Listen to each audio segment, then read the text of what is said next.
Howdy. Hello, hello. Trying to set up a recording here. Alright. Fancy. You're recording. Yeah, like last year it was like the tiered seating, and you could really easily.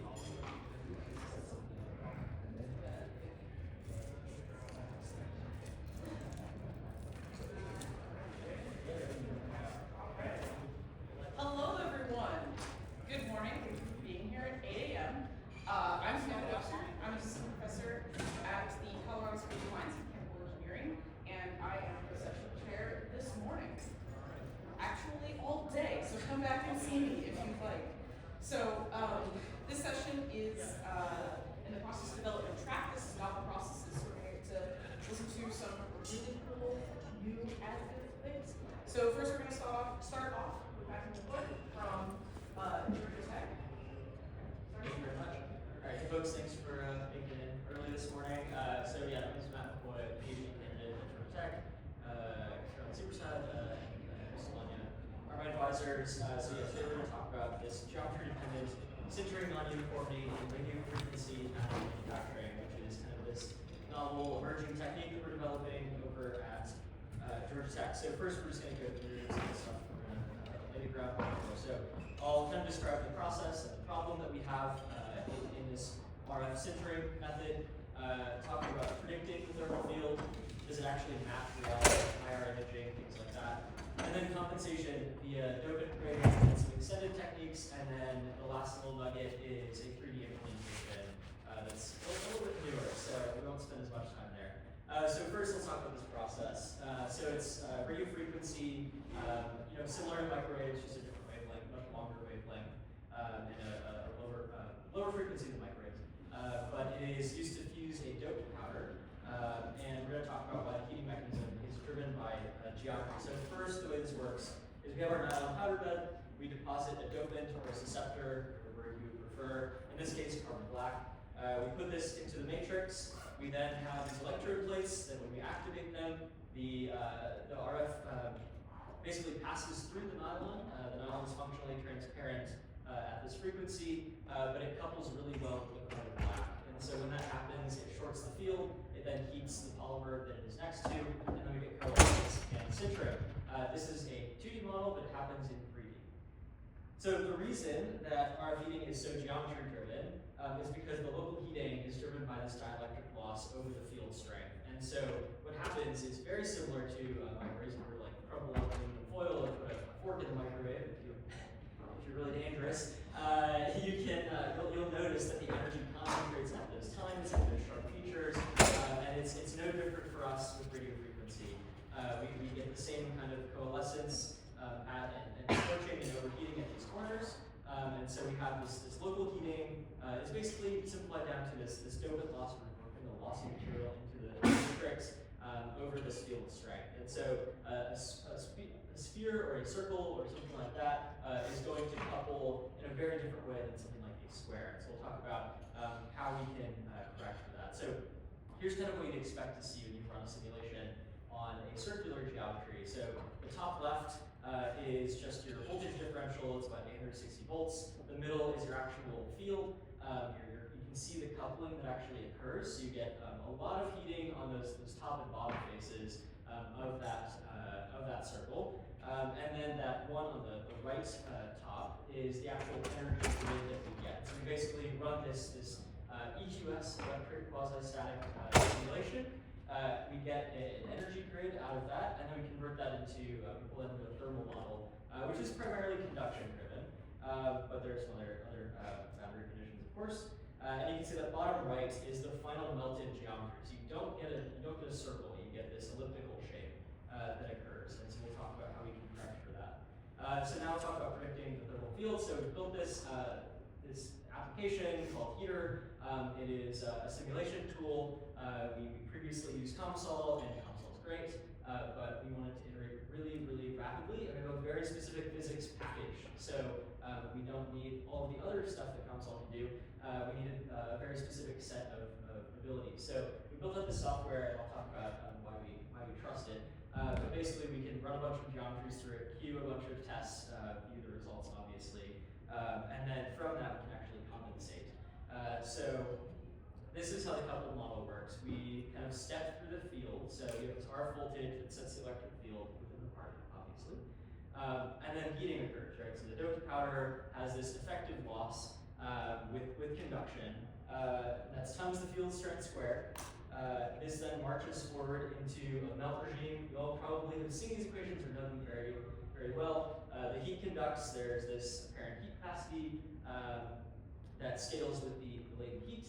And then the exposed surfaces lose some heat convectively off that top surface as well. And then that transitions into a densification model, and then we get our part.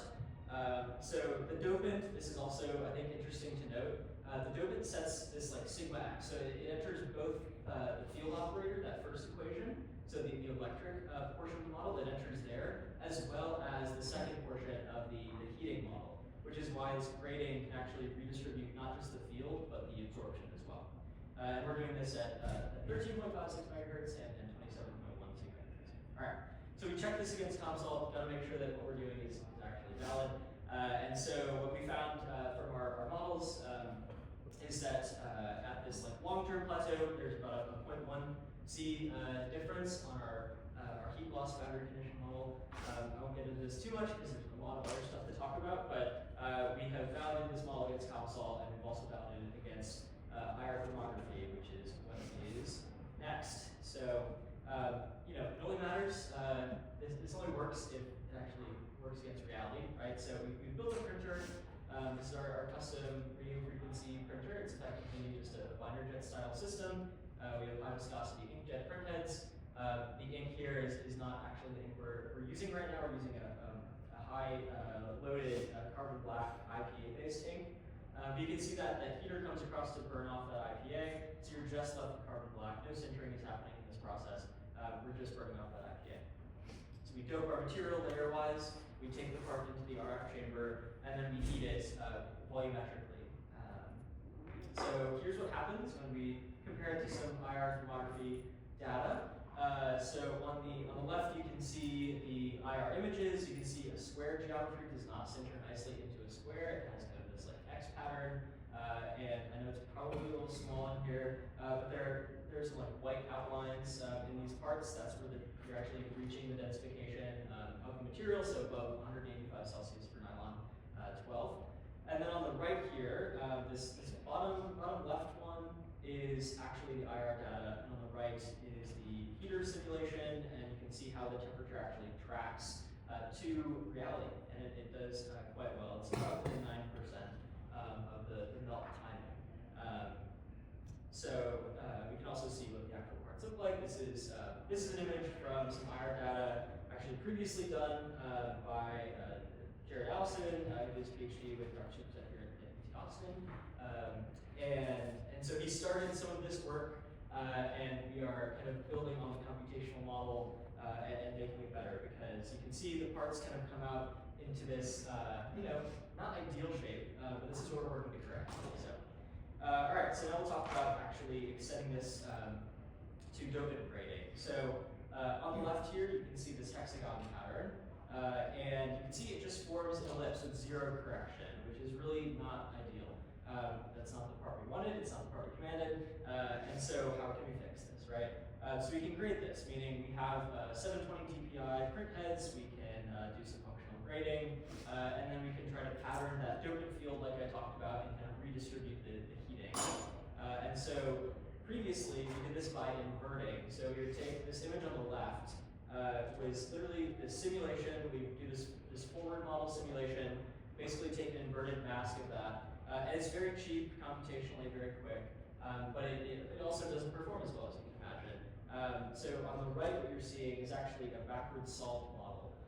So we're actually, we go forward through our model, and then we solve backwards to actually determine what the mask should look like. And so that's kind of what you see optimizing here, and you can see that kind of white melt zone progressing, and it ends up fitting the shape much better than the inverted mask. The inverted mask actually does an okay job here, but with more complicated geometries, you need that solved mask. And another thing you can't really see here is we're also trying to flatten the temperature field. So you may be able to achieve the shape you want, but you really want to flatten that temperature field. And just a quick this.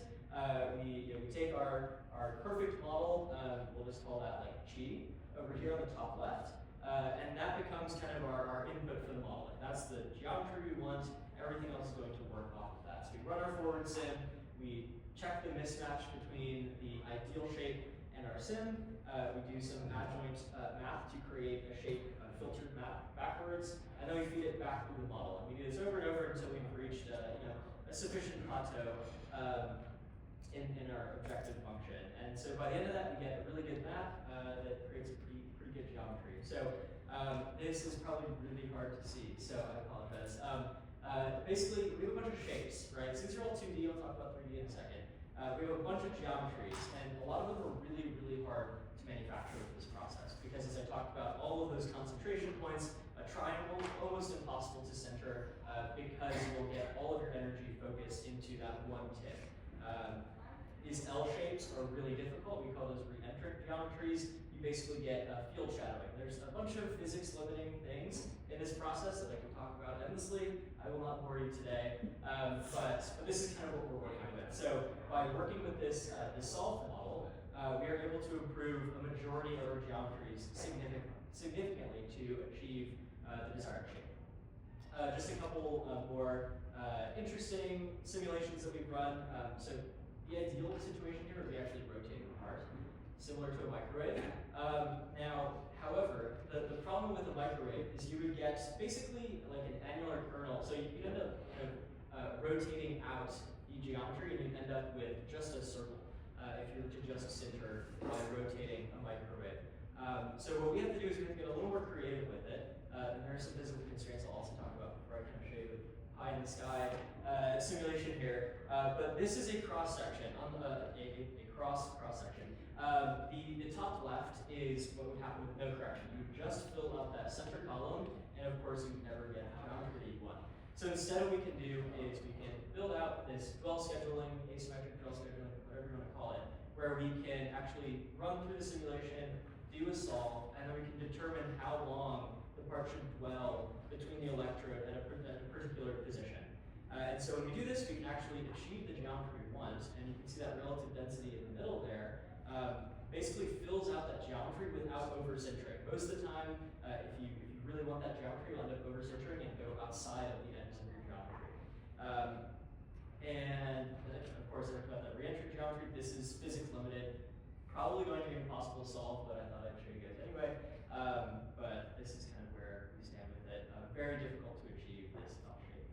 I am running out of time, I believe. No, okay, that's. So we'll talk quickly about the 3D implementation.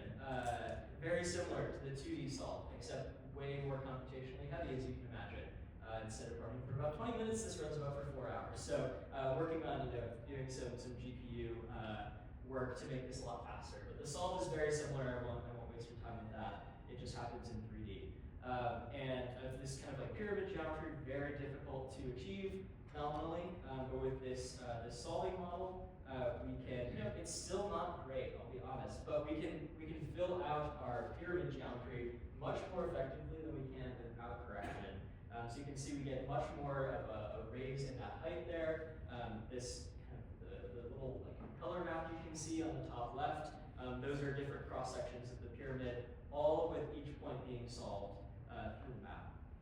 And we can also do this for a cube. It's very unintuitive. You can see like what this density map of the cube looks like. It's not something I could ever just pick out and say, here we go, this is how we're going to map this. But we are able to get a really good solve, and we can densify into mostly the geometry we want. We're at the point where we should be able to use some like simple scalars to actually get it to fill out the rest of the geometry. But that is kind of where we are with this work. There's a lot more, obviously, lots of experimental validation to come. But this is all the computational side. So thank you all for listening. It was kind of a fast talk, but hopefully that was interesting to y'all. I want to thank some folks at NASDAR that helped us develop the ink, NSF, and then of course Dr. Seepersad from Georgia Tech, and some folks here at UT Austin as well. So I don't know, there might be a little time for questions, but.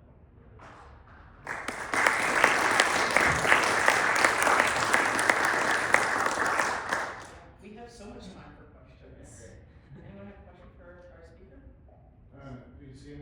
shrinkage after? So if you were used to this in 3D, I'm guessing that there's some shrinkage. Yes, definitely. How much is that?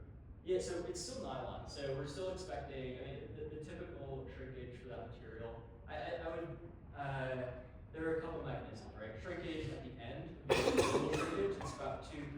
That's kind of what's expected with nylon, like not too different from a powder bed system, right? But we're also, we're going to see other sintering mechanics here. Because we're not doing a layer-wise process with the energy application, there is about a 50% volume change in Z when you heat. So that happens in SLS, but it's self-regulated, right? You bring a layer of powder across, you glaze a cross section, and then when you bring another layer across, it's kind of self-regulated, kind of backfilling that region. Whereas this is all happening in one shot. So that Z densification is a lot. You're going from basically 50% pack density of the nylon to 100% density. What about, have you tried, sort of using other frequencies, like using an antenna or? Yeah, so we currently have a fixed frequency system at 13.56 megahertz. It started out with microwaves, but there's actually a reason we're using RF. Basically, we're trying to get the most uniform field between these two electrodes, right? So let's say they're spaced 8 inches apart, or let's say 200 millimeters apart. The wavelength is 22 meters, as opposed to something like a microwave where it's like a 12, 13 centimeter wave. You can, basically, we want the most uniform field. You could go the other way and create a bunch of microwave antennas, but you have to target those antennas at your geometry because your part scale would be on the same scale as your wavelength, right? Yeah. So there's some physics limiting things with using RF, of course, because we can't do waveguides, we can't actually shape the field. What is phase array? It is possibly, possibly. RF is very complicated as I've learned as a mechanical engineer. I think a lot of E's I've worked with also get confused by it. Yeah. Yeah.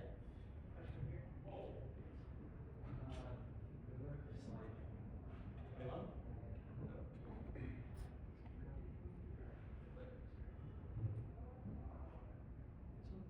Oh, wait, sorry.